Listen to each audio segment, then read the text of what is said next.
Well, good rainy Thursday afternoon. I come back down here to the park. I went ahead and came on today because tomorrow school starts back for Gordon Lee, and I know downtown will be a bustle of activity, and so I'm not too far from the school, I thought I might go ahead and do it today. But before I get into today's lesson, I know I talked to you last week about how God is faithful, and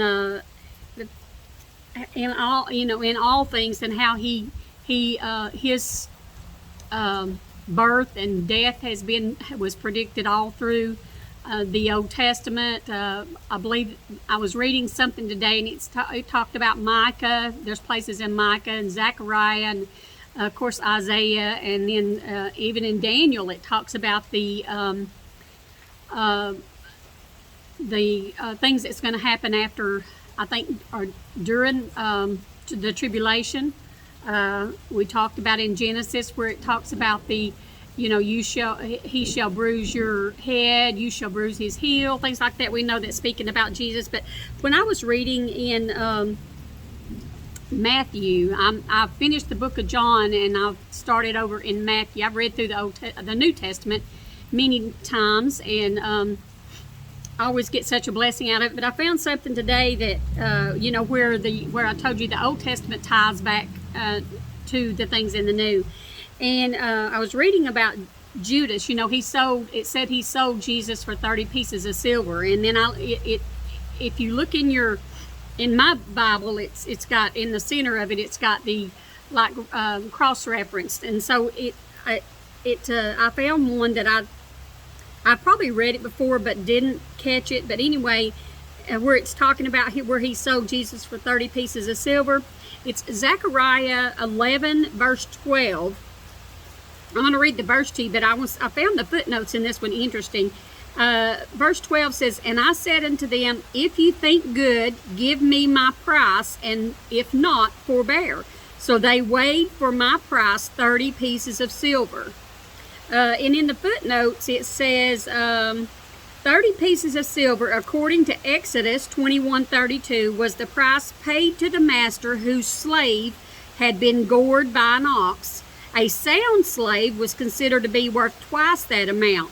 This insult would ultimately be ascribed to the Messiah himself. It gives the reference of Matthew 27 verse 9 and 10. This is the supreme insult, the Messiah, God's son, worth only the price of an incapacitated, gored slave. So basically, a gored slave, basically he was saying that he wasn't worth very much. 30 pieces of silver wasn't worth very much, that they did not value him. Of course, they didn't see him as the Messiah, so they had no reason to value him. They thought he was just somebody that, like the many times before, that had portrayed himself as the Messiah. But of course, we know different.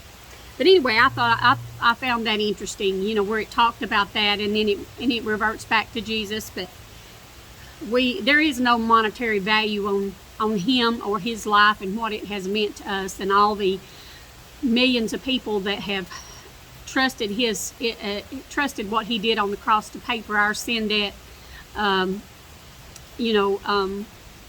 Since then, up until now, and up until the rapture takes place. But anyway, that was just reverting back to last week's lesson. I just found it interesting. But anyway, today I was listening. I watched some of the it's probably TikTok reels, and I don't have TikTok, but it shows up on Facebook as just the reels. And there was a man that I sometimes watch on there, that he points out interesting things that sometimes we don't always catch when we're reading the Bible. And this one, I know I've read over it many times and never really caught it. So I'm going to read it to you and see if you catch what I read. It is Matthew Matthew chapter 26, verse 20 through 25. So let's go here and read that. Let's see here. Wait a minute. I'm in the wrong book here. Wrong chapter, rather. Okay. So, 26, 20 through 25 says, now when the evening was come, he sat down with the 12. This is speaking of when Jesus sat down with his disciples at the Last Supper.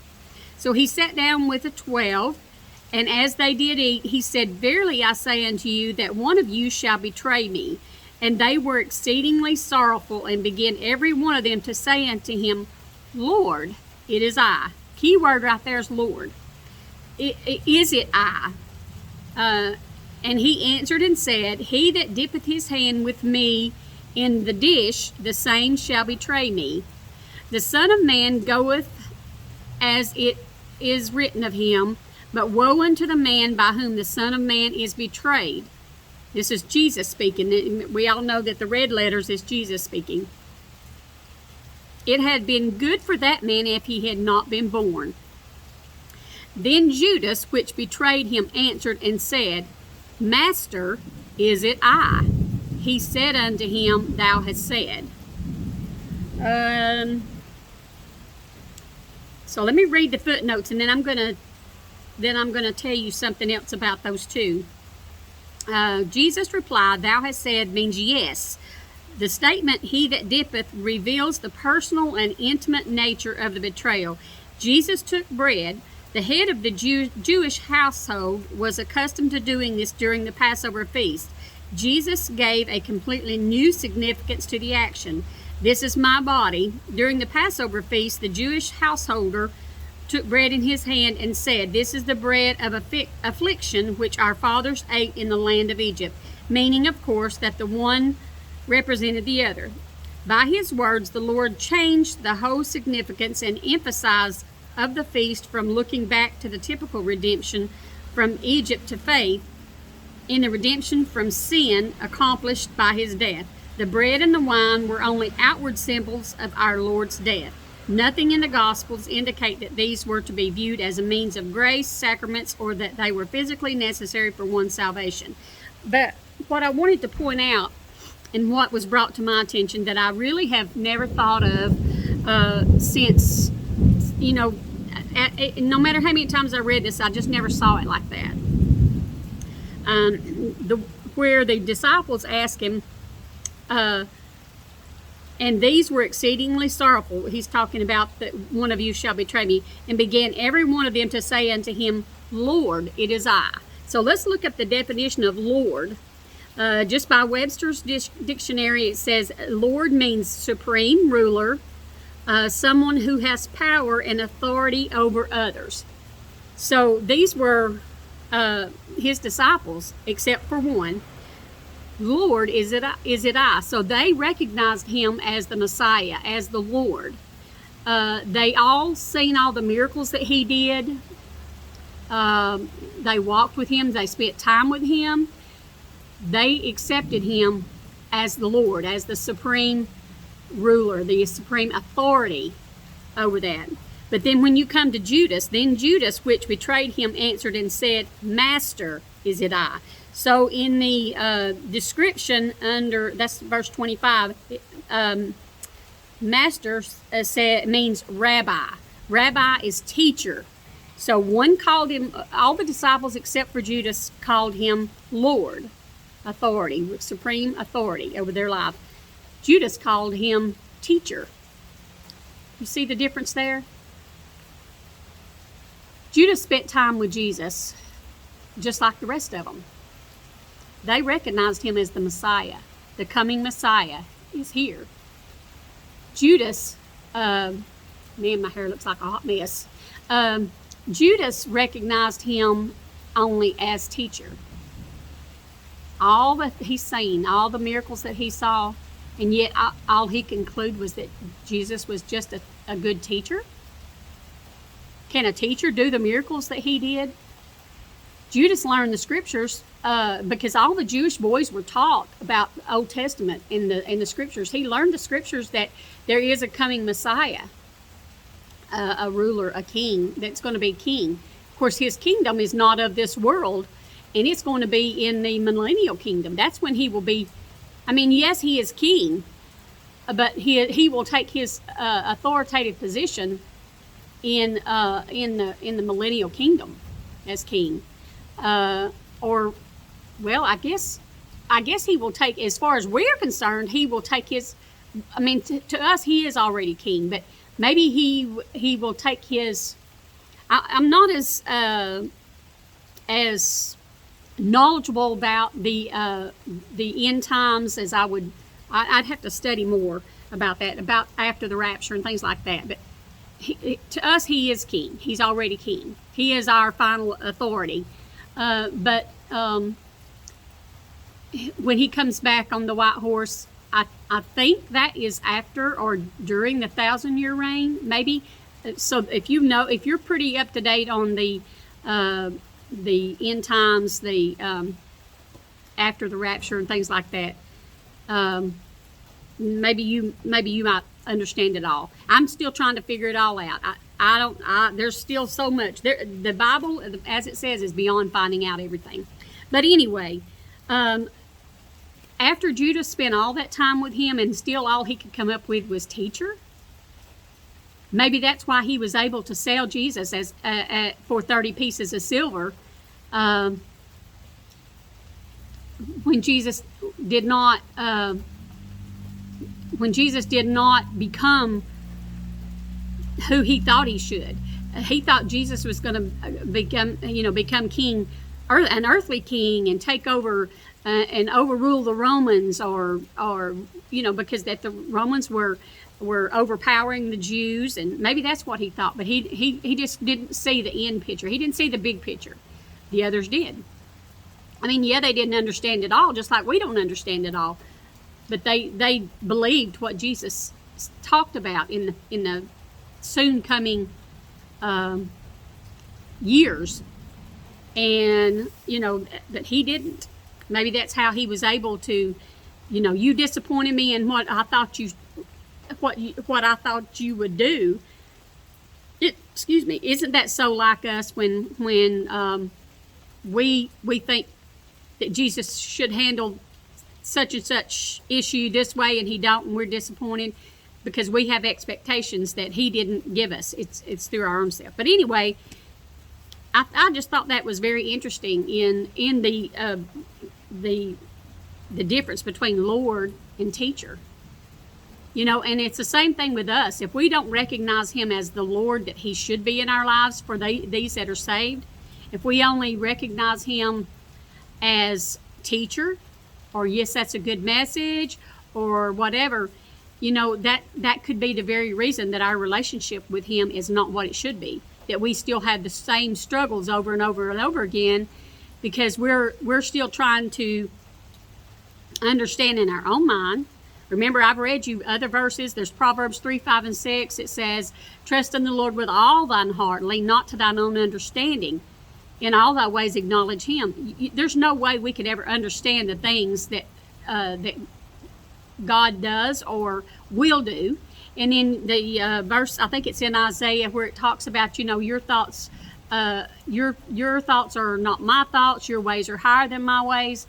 There's no way for us to compare, and we shouldn't want to compare ourselves with a holy God that created everything. We are one individual, and he is so much more than we could ever imagine.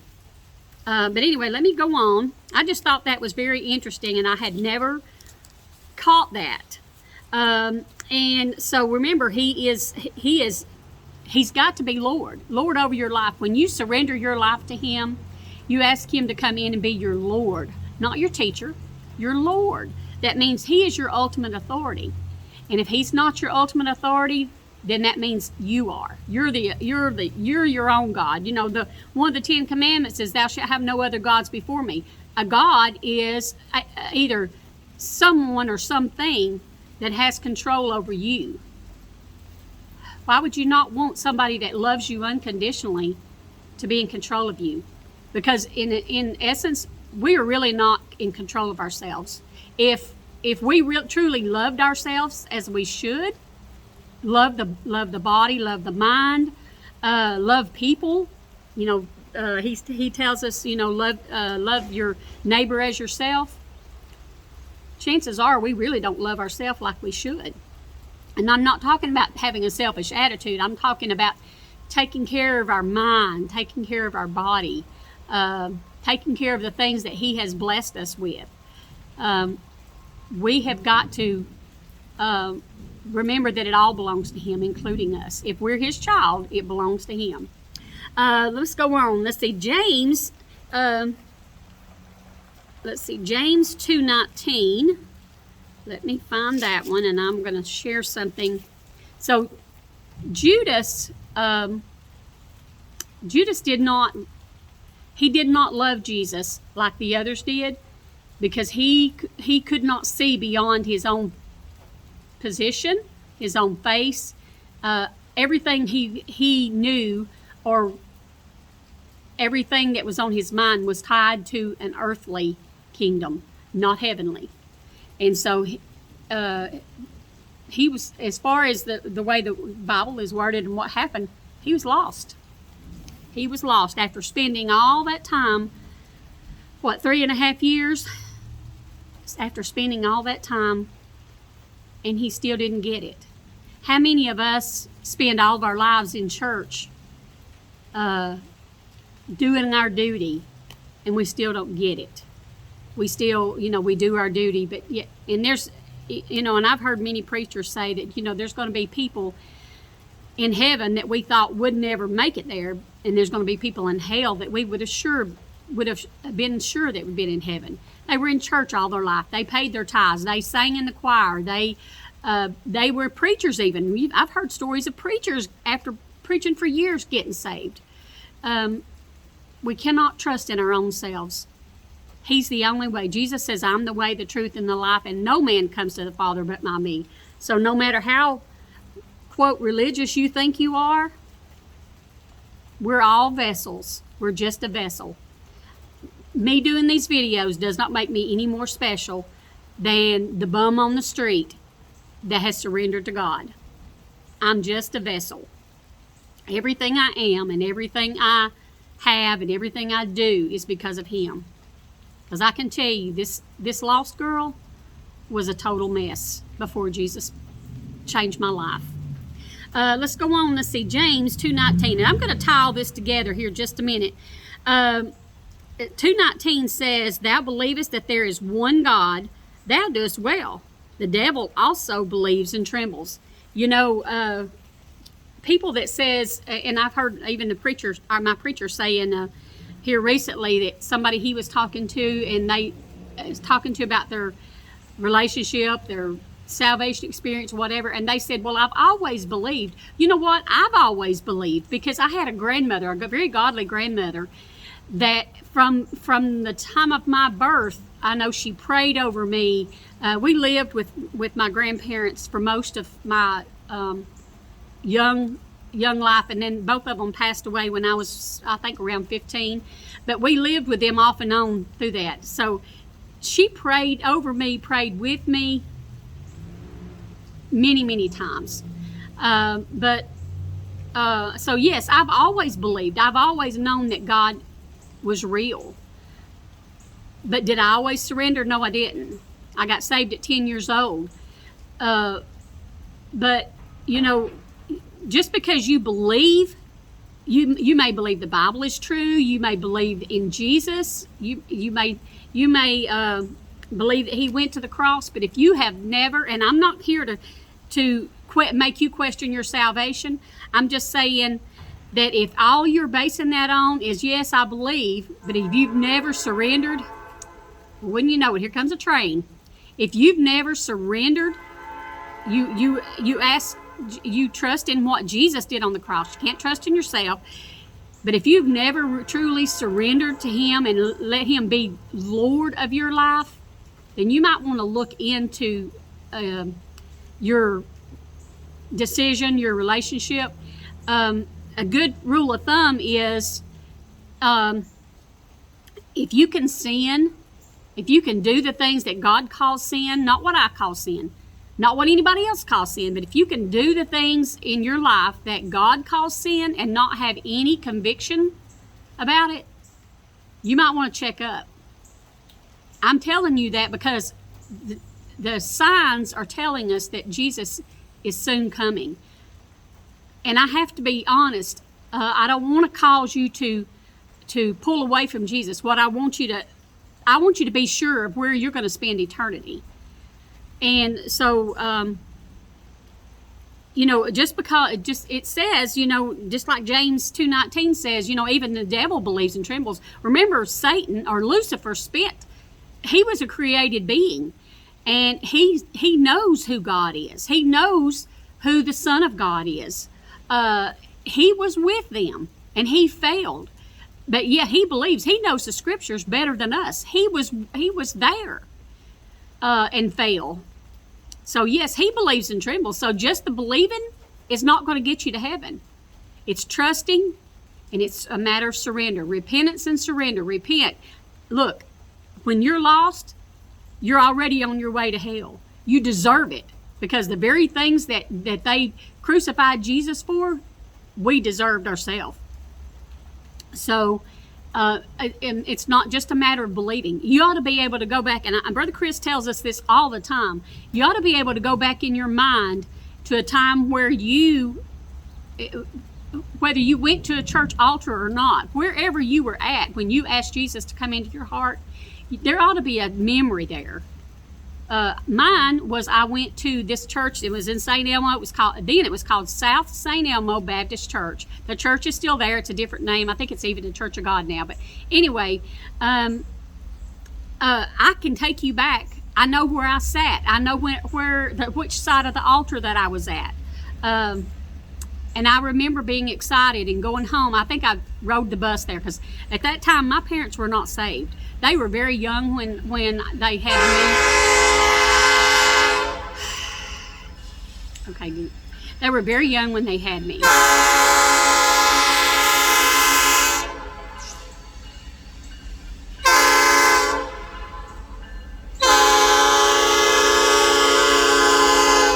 Sorry.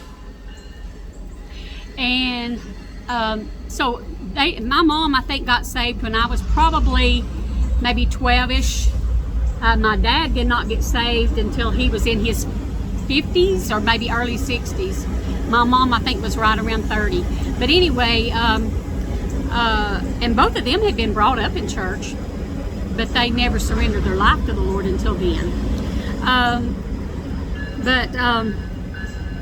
Like I said, it's not just a matter of believing. You can believe the whole Bible is true, and you should.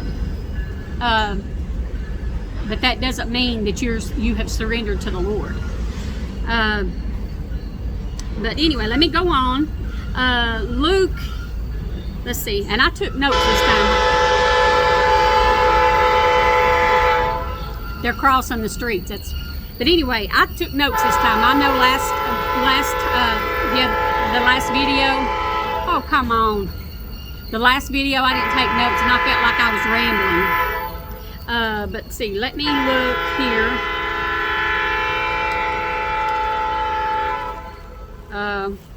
Luke 6:46. And there was also something else that I had noticed, but I'm going to bring that out in just a minute. Luke 6:46 says, and why call you me Lord, Lord, and do not the things that I say? That's where I was talking about, if you can sin and not have any convictions about it, if you can sin in what God calls sin and not have any convictions, then you might want to check up. You call him Lord, but yet you don't do the things that he says. And, I'm not talking about, because I'm struggling there too, times where Jesus has told me to talk to somebody and I got chicken and didn't do it, or, just different other areas of my life where he said, this is what I want you to do, or I don't want you to do this, and I've messed up. Just like Paul's writings, why do I do the things that I don't want to do, and I don't do the things that I want to do? It's because that's flesh. We're letting flesh rule.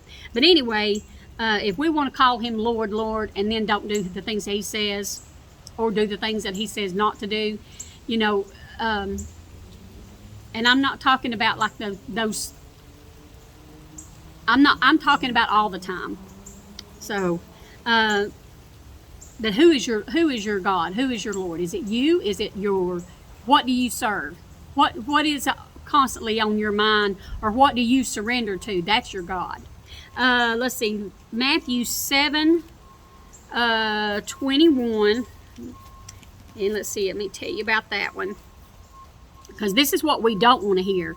Not everyone that saith unto me, Lord, Lord, remember there's that Lord, that supreme ruler, that ultimate authority, shall enter into the kingdom of heaven, but he that doeth the will of my Father which is in heaven.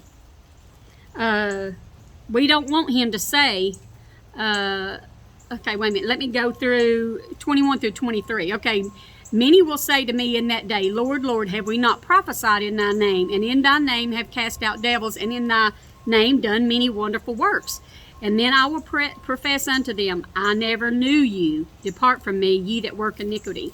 You know, there's a whole lot of difference in knowing someone and knowing about them. I have friends and family that I am close to, that I can say, you know, I know you. I know what makes you happy. I know what hurts you. I know the things that you've gone through. I know your happy memories. There's a whole lot of difference in knowing Jesus and being known of Jesus and knowing about him. Do you know him? Does he know you? Do you know, or do you only know about him? Let me go on, because I wanted to try to keep this a little shorter. I'm trying to get my videos a little short, and then I get to talking and I don't watch my time.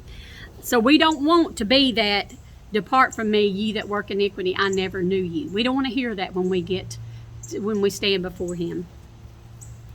And let's see, going on here, John 15:13 says, greater love hath no man than this, that a man lay down his life for his friends.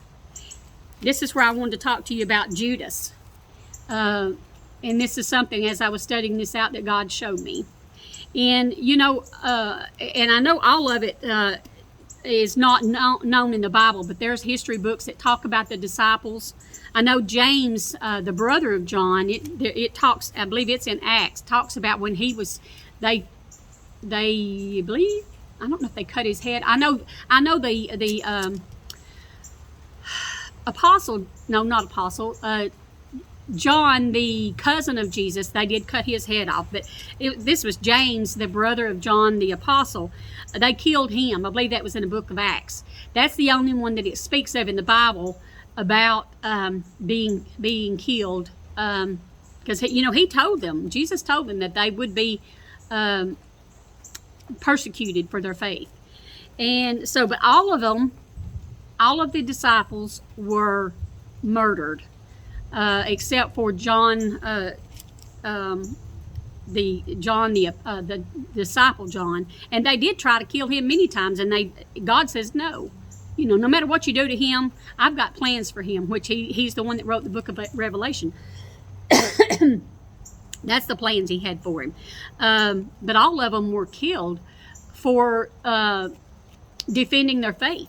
They would not deny Jesus. And but you know what? Judas took his own life. Let's see. I had that in here. Let's see. 7. What did I say that was? 7. No, John 15:13. Yeah, I read that one. Greater. Okay, so yeah, they basically laid down their life, because you know, if the disciples had not stood their ground and kept portraying the truth of Jesus, and who he was and what he's come for, we wouldn't know today, because it was because of their persistence in getting the word out that we have the opportunity today to ask Jesus to come into our heart. But Judas took his own life after he realized what he had done. And I've often wondered, you know, would he, you know, he tried to get them to, and I think sometimes I get things mixed up in, because I watch The Chosen. I love The Chosen. I can't wait for season 6 to come out. But and so sometimes I get these stories mixed up. But it seems like he tried to get them to take the 30 pieces of silver back, and they wouldn't do it. But anyway, he after he realized what he had done, that he had caused an innocent man to be scourged, and but he still, it didn't say that he still did not recognize Jesus as the Messiah that would take away the sins of the world. He went out and hung himself. Maybe because, but I wonder if before he did that, at that point, would he have recognized that Jesus was that Messiah? I don't know. The Bible's not clear on that, but I guess we'll know when we get to heaven. But anyway, he didn't give his life for the people. He didn't give his life for Jesus. He took his own life. And I'm not diminishing suicide. Don't think that I am, because that is a horrible, horrible way to go. Because it not only is that person gone, but the people they left behind is suffering, because they're thinking, what could I have done to help before they got into this position? Excuse me.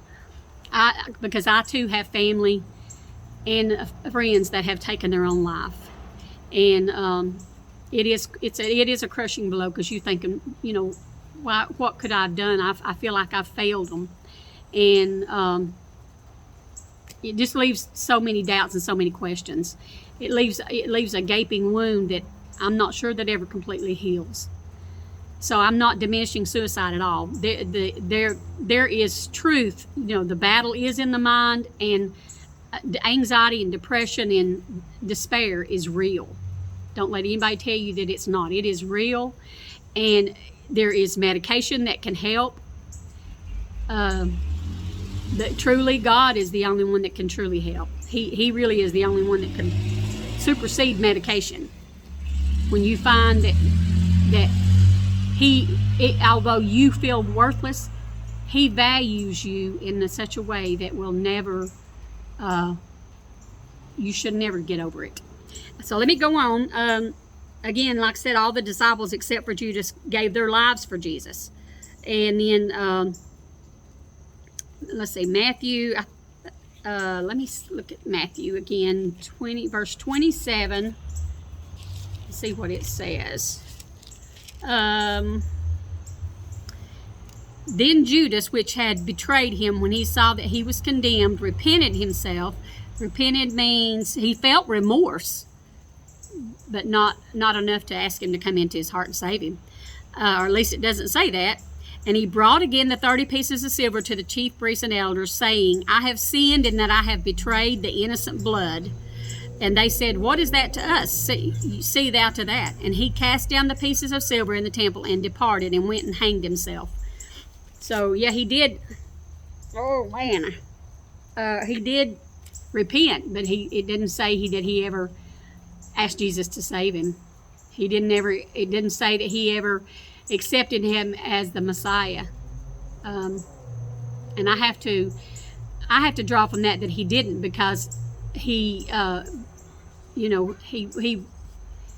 guess maybe because he did take his own life, and I don't know how to differentiate that, and I'm definitely not saying that people that commit suicide have gone to hell. I don't say that either, because there is a battle going on in the mind, and when things are so overwhelming to you, you can't think straight. That's why it talks in 2 Timothy 1:7. It says, but God had not given us a spirit of fear, but a power and love and a sound mind.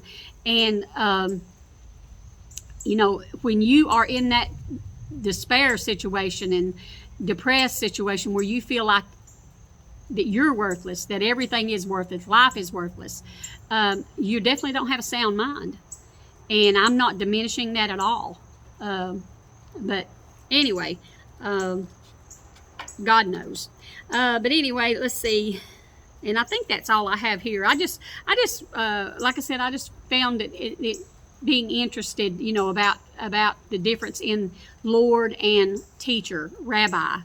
I just thought that was, very interesting.